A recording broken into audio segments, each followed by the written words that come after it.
खाटू श्याम बाबा की असीम कृपा से रूही की झोली आखिरकार भर गई और उसकी मां बनने की मनोकामना पूरी हुई। यह वही सपना था जिसे कभी सच होने की उम्मीद किसी ने नहीं की थी।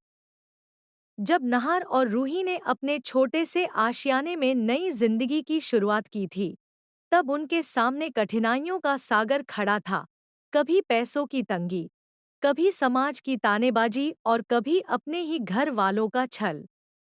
डॉक्टरों ने साफ कह दिया था कि रूही कभी मां नहीं बन पाएगी।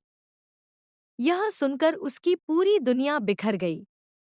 दादी ने जहर उगलते हुए कहा था कि यह औरत घर की वंश बेल काट देगी। वहीं सोनी ने उसे अपशकुनी ठहराकर घर में अशुभ कहा। लेकिन रूही का विश्वास अटूट था। वह बार बार कहती, मेरे खाटू श्याम बाबा मेरी झोली कभी खाली नहीं रखेंगे।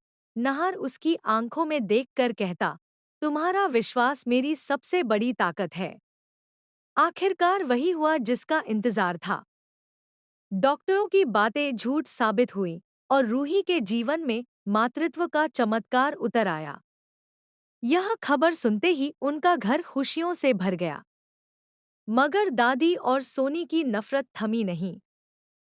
किस्मत ने और मोड़ लिया जब जूही ने बेटी को जन्म दिया। दादी का गुस्सा फूट पड़ा, क्योंकि उसे तो घर का वारिस चाहिए था। तभी एक रिश्तेदार की खबर ने हालात बदल दिए, रूही मां बनने वाली है। यह सुनकर दादी और सोनी की आंखों में लालच लौट आया। वे चालाकी से रूही के पास पहुंची और मीठे शब्दों में उसे वापस घर बुलाने लगी। लेकिन रूही ने साफ कह दिया, यह सब मेरे लिए नहीं, मेरे बच्चे के लिए है। उसी वक्त नहार आया और दादी सोनी पर गरज उठा, हमें आपकी झूठी मोहब्बत की कोई जरूरत नहीं। दादी और सोनी हाथ जोड़कर खड़ी रह गईं, लेकिन नहार ने बिना पीछे देखे दरवाजा बंद कर दिया। रूही ने गर्व से कहा, आपने बिल्कुल सही किया। अब हमारी जिंदगी में सिर्फ सच्चाई और खुशियां होंगी। लेकिन दोस्तों, कहानी यहीं खत्म नहीं होती। बाहर खड़ी दादी और सोनी फिर से नई चाल बुन रही थी।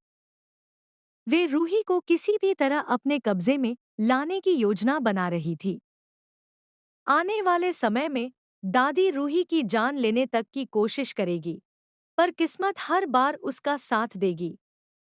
और यही से कहानी में आएगा सबसे बड़ा ट्विस्ट, जहां नफरत, चालाकी और लालच के बीच रूही को अपनी जिंदगी और बच्चे की हिफाजत करनी होगी।